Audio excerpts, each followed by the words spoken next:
They chuckled at the rusty button stitched into her purse, just a worn relic, they thought.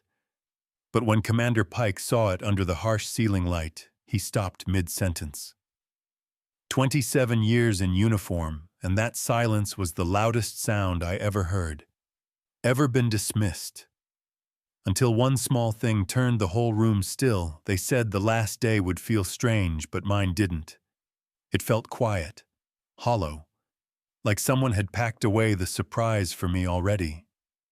The elevator blinked slowly downward from the 6th floor. My reflection in the metal panel showed a man in a beige windbreaker, holding a satchel with worn leather straps. Behind me, a junior staffer I didn't recognize leaned against the back wall, earbuds and chewing gum. He looked at my bag the way you might look at a cracked mug at a garage sale. I didn't say anything. I never did. The door opened on ground, and he turned right. I turned left. The office smelled faintly of burned coffee and carpet glue. My nameplate. A Feeney Deputy Ops had already been pried off the glass wall and left on the desk. I picked it up, ran a thumb over the bent corner, and dropped it into a box marked MISC. Judith's picture was still in the top drawer. The photo wasn't framed. She never liked formalities. Just the two of us at Tybee Island, our backs to the camera, her arm tucked through mine. I tucked it into the side pocket of my jacket, without looking too closely. I'd seen it enough times over the years that the memory was laminated in my mind. 4 decades of crisis response federal deployments and briefings reduced to 3 cardboard boxes. I moved slower than I thought I would, like each item weighed more than it used to. The plaques went in first, then the loose cables, then the lapel pins that hadn't fit since 2013. The last item in the bottom drawer was a faded canvas wallet, Judith's. I'd kept it there, I don't know why. She used to keep stamps in it, or old church bulletins she never threw away. I hadn't opened it since the day we cleared her side of the dresser. There was something comforting about its shape, rectangular, sturdy, frayed along the seams, like it had fought to stay useful. When I flipped it open, a scrap of lavender ribbon peeked out from the coin pocket. I pulled at it gently. That's when I saw the button. It was stitched inside, not the original lining, but a hand-done seam in gray thread that didn't match anything. The button was darkened with age rust flaking at the edges, but the center still caught a trace of light. I turned it over. Faint lines etched across the surface, not decorative but deliberate. I squinted. Says Shaw 0915, 5A. I froze. The hum of the overhead lights flattened. Outside, the drizzle streaked the narrow windows, dulling the brightness into a soft gray wash. My thumb trembled slightly as I held the button up to the lamp. The code was unmistakable. Sand Hollow, I muttered. 10 years ago, that code meant something. Operation Sand Hollow had been my last major deployment, a Category 4 response op in western Oklahoma, misreported on every channel and eventually sealed off by internal review. I had led the mission. I had taken the blame when the casualty stats got doctored. And then I had been quietly rotated out, given a desk, a medal, and a smile that didn't reach anyone's eyes.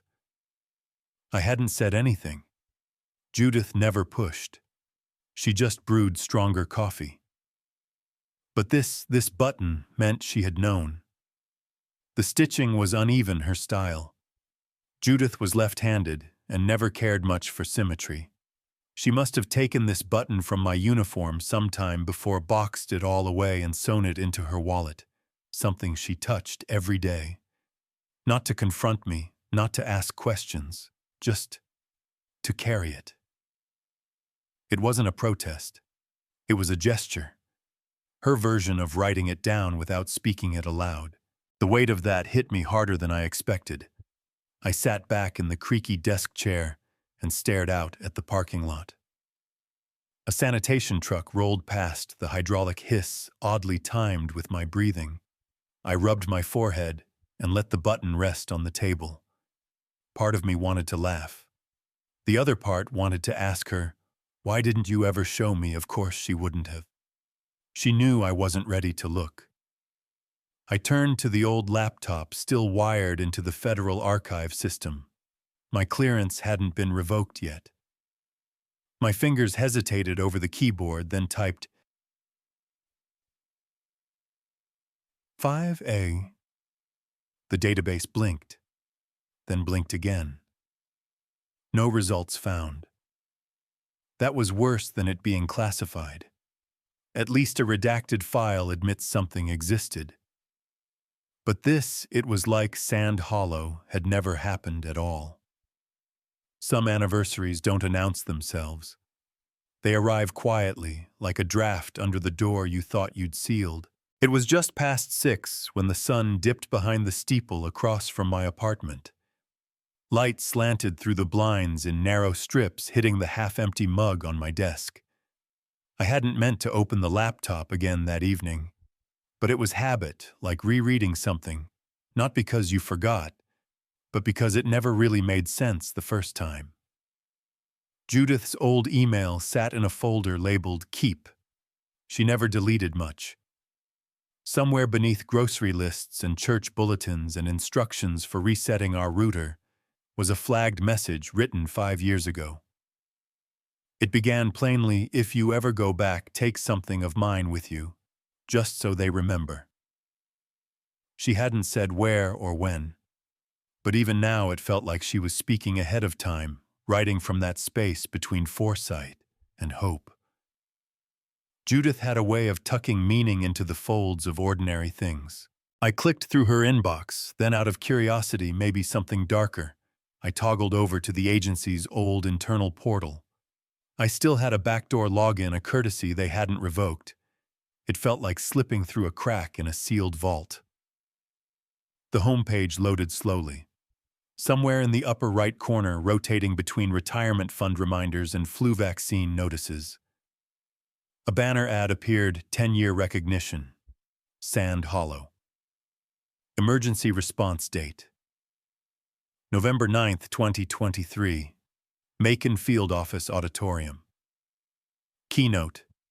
Kenton Yarwood, Director of Special Operations. My thumb froze on the trackpad. For a second, I wasn't sure what year it was. I clicked. The RSVP page loaded. A list of verified attendees scrolled beneath the fold, mostly familiar names from the junior tier. A few retirees. None of them mine. I found the registration form, typed my name. Access denied. User not an active invite pool. I sat back. That should have been it. A small wound reopened, but the room didn't feel angry. It felt deliberate.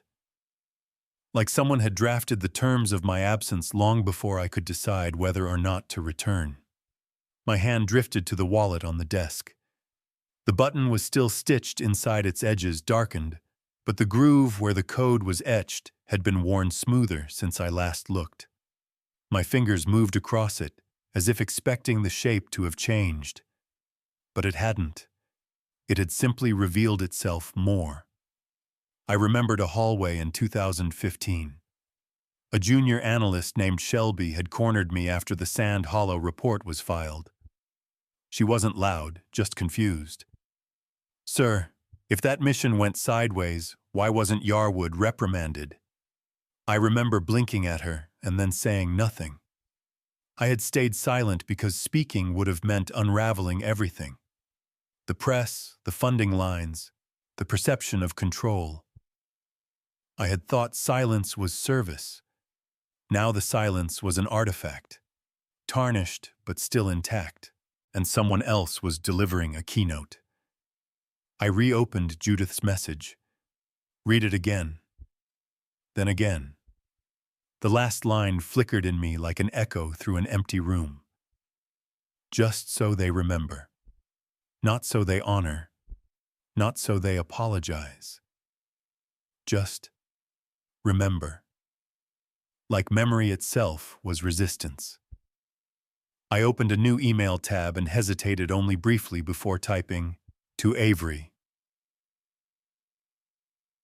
Quaid@nimaops.gov, subject SH0915. 5A message. You still remember the hallway in Elk Hollow. I'm thinking of attending. You know I'm not on the list. Let me know if that's a problem, or if you're still the kind of man I remember. H. I hovered over send, then clicked. The message disappeared from the screen, but it settled somewhere between my chest and the evening air. Outside, the rain had begun again, soft at first, then steadier, tapping against the aluminum frame of the window. Somewhere beneath that sound, beneath the weight of everything unsaid, was Judith's voice. I didn't need permission to show up. I didn't expect Avery to answer on the first ring. I didn't expect him to remember my voice either. But he did. And he agreed to meet, no questions, just a gruff Macon Memorial Wednesday 11. Dress for wind. The cemetery sat on a low hill hemmed in by iron fencing and memories that refused to lie flat. The leaves had turned most already fallen, rustling, like forgotten pages, as I walked toward the veterans section. The air was sharp but dry, the kind of cold that got in through your collar and reminded you of how bones settle over time. Avery was already there, leaning on his cane like it was part of his spine thermos, tucked beneath one arm. He nodded once, no handshake, no smile, just the quiet courtesy of old familiarity. The kind that doesn't need warming up. I brought coffee, he said, unscrewing the lid. Still drink it burnt and black. I nodded and he poured. The thermos was dented army green with our initials scratched into the paint. HQ and AF. Hadn't seen that thing in 15 years.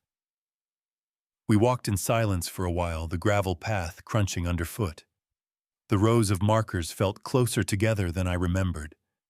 Flags poked from the soil, their colors dulled by weather, not time. When we reached Judith's stone, Avery slowed. He tapped the one beside hers, an unremarkable block bearing a name I didn't know. "She knew before you did, didn't she?" he muttered. I didn't answer. He pulled a folded envelope from his coat and handed it to me. The paper inside was thick, yellowed at the edges, stamped with the agency's old watermark. Across the top, in typed print, field log, SH0915, 5A, original filed October 14, 2015, status compromised. Secondary report, submitted by K. Yarwood, revised October 18, 2015. Final approval, logged. Most of the body was redacted in black blocks, but a few lines survived. Vest breach near Zone 4, comms lost for 47 minutes. Evac not recorded as cleared. Revised protocol notes, attribution redirected. Visibility maintained. I folded it slowly. You held on to this. Avery grunted. Didn't trust the system to remember what it chose to forget. He reached into his coat again and pulled out a photograph. A Polaroid, faded but clear enough. Judith sat at a diner booth, head bent, hands threading a needle through fabric. Through the window behind her, the neon glow read, Open 24. HRS in reverse. She came to see me 2 weeks after the mission, Avery said. Told me she'd found the button in your laundry, asked me what the code meant. Didn't say why. Just looked me straight in the eye like I owed her something. And hell, maybe I did. I ran my thumb over the photo's edge. She said, and I quote, "You and I both know my husband wouldn't have left that family behind." I didn't argue, because she was right. My mouth felt dry. You didn't think I deserved to know. He looked at me, not hard, not soft, just steady. She didn't want you to. Not then. A gust of wind moved through the trees, snapping the edges of flags and stirring dust at our feet. She said you were caring enough. Said sewing that button in was her way of holding something steady, like an anchor. You ever notice it? No, I said. Not until last week. He nodded like that proved her right. We stood there for a long moment. Then he pulled the thermos up, poured a second cup. You ever think some things aren't meant to be forgotten even if they're buried? I didn't answer. I didn't need to. The photograph rested in my hand like a piece of stitched truth. No speech, no accusation, just presence. Avery capped the thermos with a snap and slipped it back under his arm. I didn't tell you then because she didn't want me to, he said, turning to leave. But now, he shrugged. Maybe she's still stitching things shut. The hallway smelled cleaner than I remembered. Not fresher, just masked. Like a coat of latex paint trying to cover mold that had learned how to hide. The security badge clipped to my collar felt heavier than it used to. Maybe it was the lanyard older, more frayed. Or maybe it was me. The guard didn't even glance up as I passed through the revolving doors. He scanned my name, mumbled something, and waved me forward. I walked past the break room. Same microwave. Same stain beneath the counter that had resisted half a dozen mop rotations. My fingers brushed the wallet in my coat pocket. I felt the outline of the button and resisted the urge to take it out. Instead, I kept walking. The records desk hadn't changed either. A woman in her 30s, polite but remote, typed my request into the system without making eye contact. Surveillance log for October 14, 2015. Internal deployment archives, I said. She frowned slightly as the screen loaded. Clearance insufficient. I nodded as if I'd expected that. Because I had. Before I could ask for a supervisor, I heard the click of shoes behind me. Too confident. Too loud. Well, well. Look who wandered back in. Kenton Yarwood still looked like a press photo. Crisp collar, government issue smile. He held a paper cup of something too expensive to taste good and leaned on the desk like he owned the marble. Still carrying that relic, he said, nodding toward my satchel. Thought you'd finally moved on. His eyes drifted lower. I followed them and realized part of the wallet was visible beneath the flap. A sliver of canvas and maybe, just maybe, the glint of the button. I didn't answer. I'm surprised you got through the gate, he went on. But then again, some systems still haven't caught up. I looked past him. Lyle Renor stood across the lobby tablet, clutched under one arm, pretending to read the bulletin board. He was one of the younger analysts during my final year, sharp, quiet, good at watching without getting caught. I turned to leave. As I reached the elevator, a soft voice reached me. Mr. Feeney. I turned. Lyle had crossed the floor quickly, eyes flicking left and right. That button, he said quietly. It's from Sand Hollow, isn't it? My throat tightened. He nodded once, almost to himself. My uncle was at the Elk Hollow outpost. He told me bits and pieces. Said the real report vanished. But stories didn't. I opened my mouth to respond, but he cut in. Yarwood says it was a containment failure. But my uncle always said there was one guy who held the evac line longer than protocol allowed. Kept a family in a trailer safe until backup arrived. I said nothing. Lyle looked at the satchel again. That wallet, it's hers, right? I nodded slowly. He glanced over his shoulder. Some stories never made it into the record. But they live in people. The elevator dinged. As I stepped in, Yarwood's voice echoed from across the lobby, laughing with someone else now. Same pitch, same rhythm, a sound that had once meant camaraderie, but now just sounded hollow. I looked down.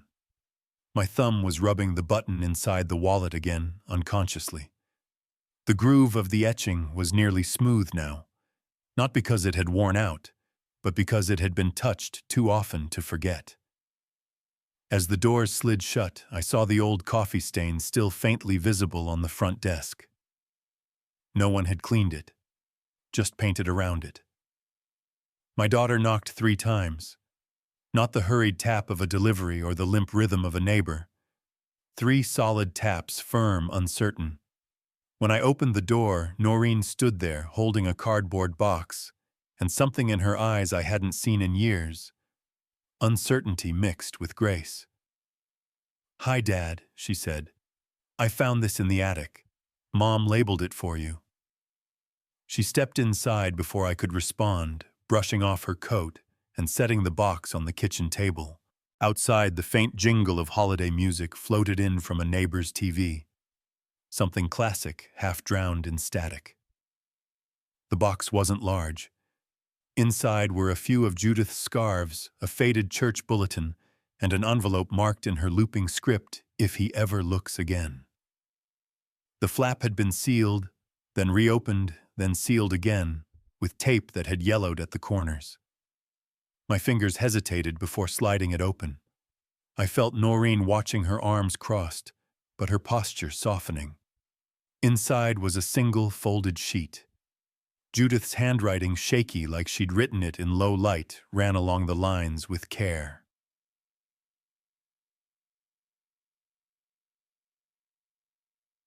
"Harlan, if you're reading this, it means the button did its job. Or you did yours. Maybe both. I never believed the second report. I watched you come home that night, silent, broken in places that no one else saw. And I knew. You wouldn't have left them behind. Not unless someone told you to. And even then, only if it meant protecting something bigger. The button fell from your vest after that last mission. I found it in the laundry, just sitting there like it had waited for me. I sewed it into my wallet, not because I wanted a souvenir, God knows I didn't, but because the world was going to forget. And I wasn't. I asked Avery what the code meant. He hesitated, but he told me. I never told you I asked. I didn't need to. I just wanted the truth to live somewhere, even if it was stitched into fabric. This is what they won't archive, so I will. J. I folded the letter slowly, as if the creases themselves were fragile. The envelope had a tea stain on the bottom edge shaped like a soft crescent moon. My hands shook slightly as I laid it beside my empty mug. Noreen sat across from me, her expression unreadable. She reached out and ran her finger along the edge of the envelope. I always believed the official version, she said. Mom never talked about it. You didn't either. I thought silence meant guilt. I didn't answer. She told me once, just once, that truth and evidence weren't always the same thing. I didn't understand it then. She looked at me. Really looked. But I do now. I felt something crack, not in the room, but somewhere beneath my ribs. I cried.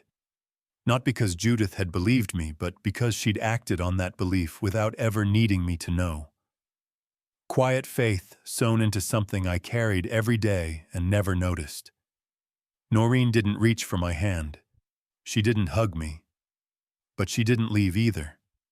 She just sat there while the lamplight caught the corner of the envelope and the holiday jingle outside faded into silence. My phone buzzed. Avery Quaid, text message. If you still plan on going to the memorial, I've got one last favor. I wiped my eyes. The truth had waited long enough. They said it was a closed ceremony. They didn't say I couldn't stand in the back.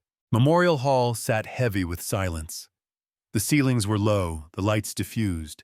Flags were pinned to the walls at precise 45-degree angles, intentional, symmetrical, sterile. There was no music, just the steady shuffle of coats and the occasional throat clearing that echoed louder than expected. I arrived 10 minutes after it started. The usher at the side door gave me a glance, then turned back to the guest list without a word. I walked past rows of seats filled with agency staff veterans and a few local officials. I didn't look for a seat. I just stood near the back coat, buttoned wallet in hand, the rusted button pressed against my palm. Yarwood was already at the podium. His suit looked like it belonged to someone with more gravitas. He smiled like a man accepting an award he nominated himself for. And in times like the Sand Hollow response, he was saying, "We remember that true leadership is staying ahead of uncertainty." That mission, though difficult, taught us resilience and, more importantly, adaptability. I didn't flinch. I'd heard the line before. I'd helped write the original version of it back when truth had more weight than optics. He continued. There was a slideshow behind him. Blurred photos of field trucks, smiling staffers, relief tents. Nothing from the East Quadrant. Nothing from the trailer zone. I adjusted my coat. The wallet slipped from my hand. It hit the carpeted floor with a soft thud, but the metal button inside clicked against a chair leg, sharp, distinct. The sound cut through the room like a misfired note in a quiet recital. Heads turned. One man near the front paused, mouth half open. Colonel Pike. He was older than I remembered, more stooped, face weathered, but his presence was still precise. He'd been my superior once, the one who knew when silence was policy and when silence was betrayal. He looked at the wallet. He looked at me. Then he stepped down from the stage without a word. The audience shifted. A few murmurs. Yarwood stalled, mid-sentence, eyes following Pike. The colonel knelt, slowly picked up the wallet, turned it over, and saw the button sewn inside. Under the ceiling lights, the rusted edge caught a glare that made the etching 09155A flicker like a ghost. He walked the wallet back to me. His hand was steady. He said nothing, just handed it over. Then he turned to the audience. Some records, he said, voice level but full, are incomplete. Silence. Thick. Not awkward, reverent. Pike stepped away from the microphone. The feedback buzzed for a moment, then vanished. Yarwood tried to resume. His mouth opened. No words came. When he finally spoke again, the room wasn't listening. Eyes were no longer on the podium. They were on me. I didn't move, didn't nod, didn't gloat. I just stood. Judith would have hated a speech. She believed in presence, not proclamation. The button stayed in my hand, warped by time but intact, and for the first time in nearly a decade I felt witnessed. It started fittingly in silence. 3 days had passed since the memorial. The image of Colonel Pike placing the wallet in my hand still lived in the quiet corners of my mind, the kind of moment you don't talk about, because talking might undo it. I sat on the porch, Judith's chipped blue mug steaming in my hand. The rain tapped lightly against the wooden railing, soft and irregular. The air smelled of wet leaves and coffee brewed too strong, sweetened with too much sugar, just how Judith used to make it when she thought I looked tired. Which was often. My phone buzzed. Avery, they're not writing articles, but they're rewriting memory. No greeting, no sign-off. Just the kind of message he'd always send when something important was already in motion. I opened my laptop inside and logged into the old agency email. My credentials had technically expired, but the back door Judith had helped me configure years ago still worked. She'd labeled the shortcut. Raincheck, a little joke we never explained to anyone. A message waited in the unfiltered folder. No subject, no sender. It contained only an image. The Sand Hollow Memorial plaque, black granite mounted in the west hallway, had something tucked beneath it. A yellow post-it edges curled from moisture. In sharp block letters, someone had written, "Some things endure." I stared at it for a long while, not because I didn't understand it, but because I did. Every word, every gesture lately had echoed with a weight beyond proof. Another message blinked into the inbox, this one from Lyle Renor. Subject, "Thought you should know body, they're talking." Not officially, not in documents, but in coffee rooms, in side halls. They're saying maybe the record was flawed, that maybe you were never supposed to be the scapegoat. No one says your name, but they know. I know. Attached was a photo someone had left a small origami crane at the base of the operations timeline chart, folded from a page of the 2015 Disaster Assessment Manual. The fold lines ran straight through a paragraph labeled "Response Delay, Eastern Quadrant." I leaned back. The porch creaked. Rain misted the edge of the screen door. Judith would have smiled at the crane. She always said paper carried memory better than metal. Another message came in, this time from Noreen. He left. I didn't need a name. Her next line made it clear. No ceremony. No farewell email. Just gone. Yarwood had exited the center 2 days after the memorial. Slipped out the side, someone said. A box under one arm, pressed tie still knotted. No replacement was announced. They didn't need one. Leadership has a smell to it. People know when it's gone sour. Out on the porch, I sipped from the chipped mug. A mosquito buzzed past, confused by the cold. Rain hit the wind chime. Judith once insisted was too loud. I never took it down. I walked inside and placed the wallet, still holding the button, on the small shelf above the fireplace. Next to the photo of us from '89, back when Judith still wore those ridiculous shoulder pads, and I thought I had too much time. The doorbell rang. A courier, young and nervous, held out a padded envelope. Delivery for Mr. Harlan Feeney. I nodded. Inside was a letter with an embossed seal from the Southeastern Regional Archive of Unofficial History, a mouthful I'd never heard of until now. Dear Mr. Feeney, in recognition of personal artifacts and oral accounts shaping our agency's unrecorded truth, we invite you to contribute an item of your choosing to the upcoming exhibit, Artifacts of Unofficial History. Should you wish, you may include a short note describing its significance. Or not. Sometimes the object speaks louder than we can. Below was a form, blank except for one pre-filled box item suggested wallet with stitched button. I folded the letter, smiled. No reinstatement, no medals, no flashbulbs. But something better. They hadn't said it. But they knew. I didn't stay for the dedication. I'd said enough by leaving something behind.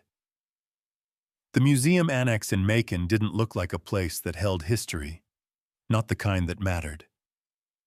It was a low-slung building tucked between a community library and a shuttered church, its windows fogged by years of humid Decembers. But inside, the wood floors gleamed with fresh polish, and the scent of pine from a volunteer's wreath drifted lazily through the corridors. The exhibit wing had been rearranged since I was last there. A new corner roped off with navy blue ribbon bore a small sign, Artifacts of Unofficial History. No fanfare, no speech. Just 2 glass cases side by side. One held a folded emergency vest faded by time, a field tag still clipped to the front pocket. The placard read, Standard FEMA Issue 2015, donated anonymously. The other case held Judith's wallet, worn canvas, faded brown, a seam along one edge visibly restitched with coarse thread. Inside, half visible under the unzipped flap, was the rusted button 5A, etched faintly on its curve. The plaque beneath the display said donated anonymously. Significance under review. That was my only request, no names. I didn't want the truth to be mine. I wanted it to belong to the room. Noreen had come early. She stood nearby in her winter coat, the same one Judith used to say made her look like a lawyer in a Christmas movie. She was holding a small cardstock rectangle no bigger than a library checkout card. When the volunteer stepped away from the display, Noreen approached, peeled the backing from a strip of adhesive, and pressed the card gently onto the inner glass. The handwriting was uneven. Not hers. Not mine. Judith's. In memory of those who held on when it was easier to let go. There was no crowd. Just a few passers-by who stopped, tilted their heads, and moved on. One elderly man in a camo cap lingered longer than most, his eyes fixed not on the button, but the wallet itself. Then he nodded once and walked away. A child entered holding a parent's hand. He pointed at the glass. "Why is this old button in the case?" he asked. The guide, young, soft-spoken, paused. She smiled, then answered without hesitation. "Because it was never just a button." I stood back out of sight. My coat itched. The heating was too high, or maybe I'd been still too long. I took a step toward the exit and caught Noreen's eye. She didn't say anything. She just dipped her head slightly, as if to say, "That's enough now." Outside, the sky was pale. A breeze tugged gently at the pine wreath on the door. I walked to the lot, turned the key in the ignition, and let the engine hum without shifting into gear. My hands stayed on the wheel for a while. Then I turned it off. I didn't go home. I drove to the cemetery. The Macon Memorial Cemetery's Veterans section looked the same as it had weeks ago, quiet, symmetrical, the flags weathering their slow fade. Judith's headstone was second from the far end, near a bald maple tree, whose roots buckled the edge of the walking path. I sat on the bench across from her plot. The program from the museum rested on my lap. I'd folded it once, tucked it neatly into itself. No photos, just a single line at the bottom. This exhibit honors not what was recorded, but what endured. I took Judith's old employee badge from my pocket. It still had her photo. Her hair pulled back too tightly, her expression calm but unimpressed. She had hated the badge, said it made her look like someone who files complaints about the copier. I always loved that line. I slid the badge into the folded program and set it down at the base of her headstone. The breeze flipped the edge, fluttered it open, then closed again. I didn't speak. There were no grand revelations, no echoing monologues, just quiet. I sat there as the light thinned. Eventually the chill returned to my knees, and I stood. I didn't brush off the seat or glance behind. The button was gone from my possession. The silence, though, stayed with me. Some truths don't need telling. Some legacies aren't about names. I didn't need to be remembered. Just witnessed. The air smelled faintly of pine and old pages as I passed by the exhibit one last time. Behind the glass, Judith's wallet sat quiet, the rusted button no longer a wound, but a seal closing something that never got to speak until now. Some truths take years to surface, and some love leaves behind clues we're not meant to notice until we're ready. Judith never raised her voice, but she never let go either. Sometimes bridges collapse so we can learn which ones are worth rebuilding. Have you ever found something small that changed the story you thought you knew? Share it with me in the comments, or just sit with it a while. And if you'd like more quiet stories like this, you know where to find me.